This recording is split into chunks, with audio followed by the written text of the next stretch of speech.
Good morning. भारतीय राजनीतिक विचारक में हम पढ़ रहे हैं मनु। पिछली क्लास में हमने स्टडी किया था कि सामाजिक व्यवस्था के बारे में मनु क्या कहते हैं, समाज की व्यवस्था के कौन से नैतिक आधार हैं, जिसमें हमने डिस्कस किया था कि लिखे हुए वेद, स्मृति, सज्जनों का आचरण, अंतःकरण और राजा की आज्ञा जो होती है वो धर्म के स्रोत के रूप में स्वीकार किए जाते हैं और इन्हीं के आधार पर सामाजिक व्यवस्था में संबंध स्थापित होते हैं।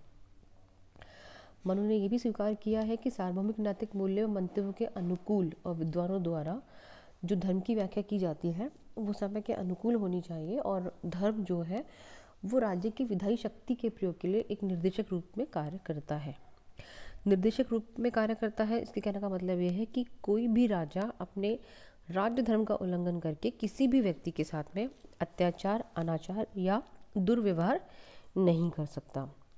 मनुस्मृति में इस बात को स्वीकार किया गया है कि जो सत्य और अहिंसा है वो समाज के मूल सार्वभौम आधार है।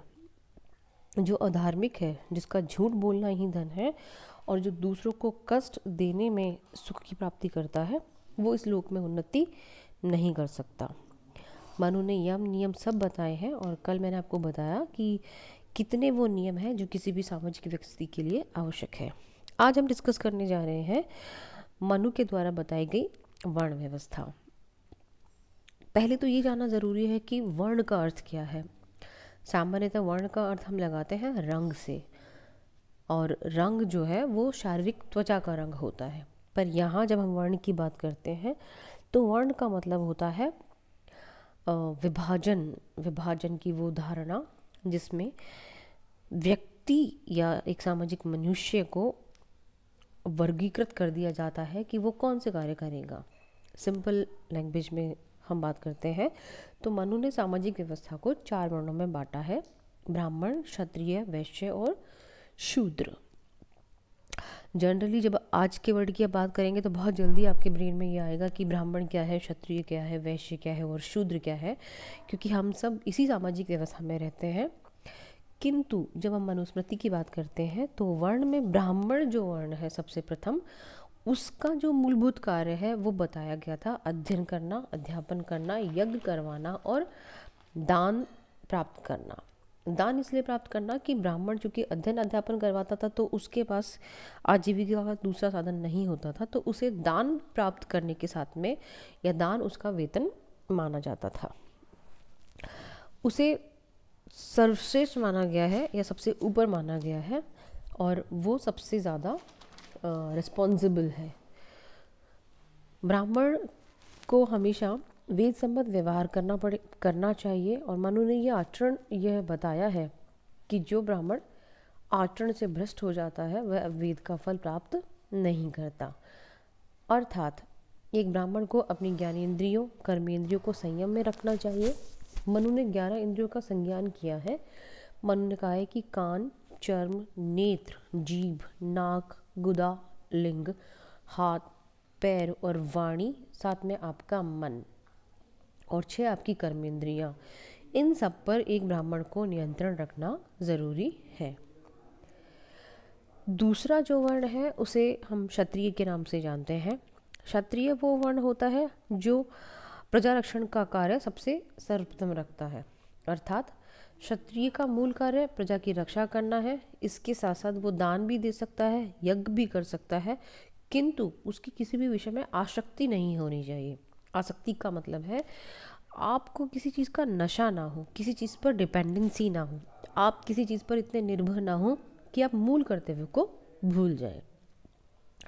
मनु ने ये माना है कि जो क्षत्रिय हैं उनको अपने अधिकारों का दुरुपयोग नहीं करना चाहिए। चूँकि वो सेना का प्रतिबिंबक है, सेना शक्ति का यूज़ करते हैं, तो अपने इस अधिकार का वो दुरुपयोग ना करें। नंबर 3 पर है वैश्य।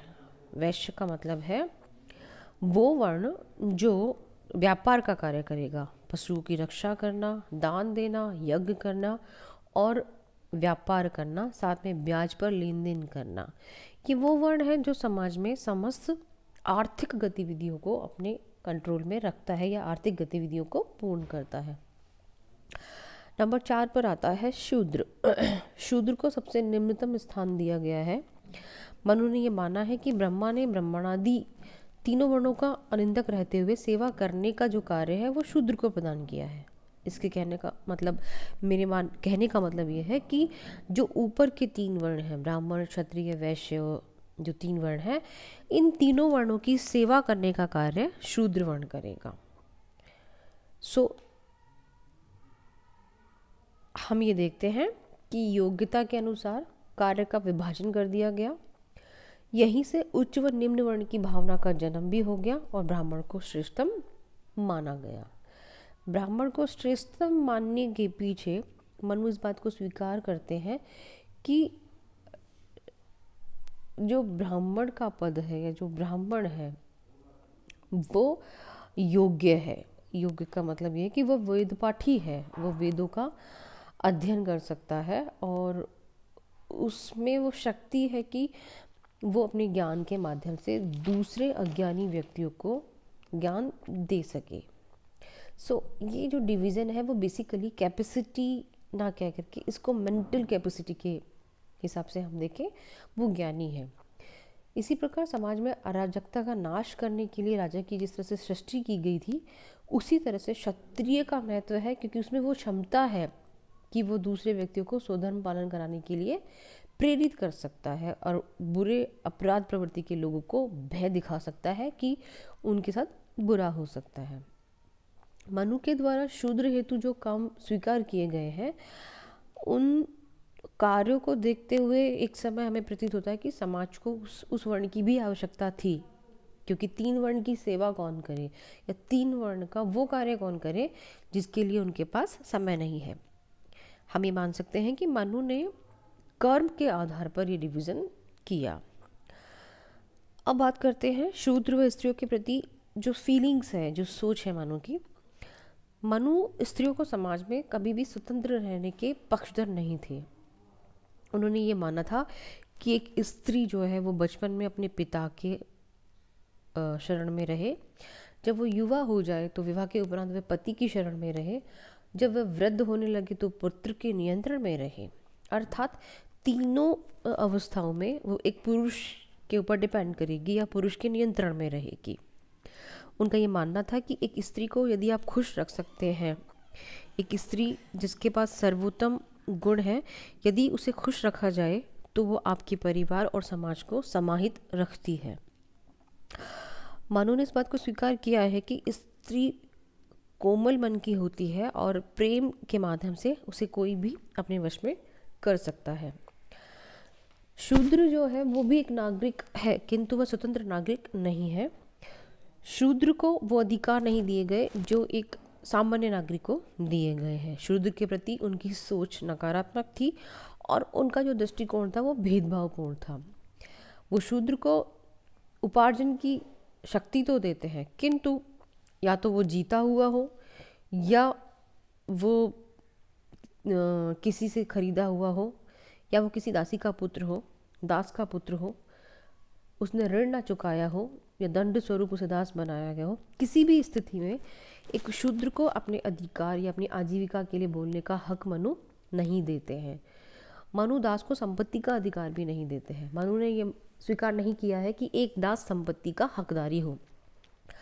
वो यहाँ तक कहते हैं कि यदि किसी दास के पास में संपत्ति हो तो उसे उस स्वामी को दे देनी चाहिए जिसने उसको खरीदा है। So this is the basic discriminations with the womens and the Shudra वर्ण।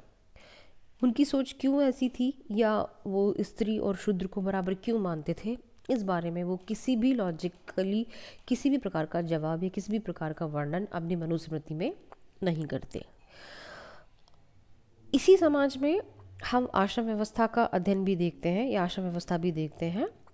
मनु ने माना है कि मनुष्य का जो जीवन है वो 4 भागों में विभाजित है। 1 से 25 वर्ष, 25 से 50 वर्ष, 50 से 75 वर्ष और 75 से 100 वर्ष। चूँकि हम अधिकतम आयु मनुष्य की 100 वर्ष मानते हैं, तो मनु ने कहा है कि जब बच्चे का जन्म होता है, when he started to grow,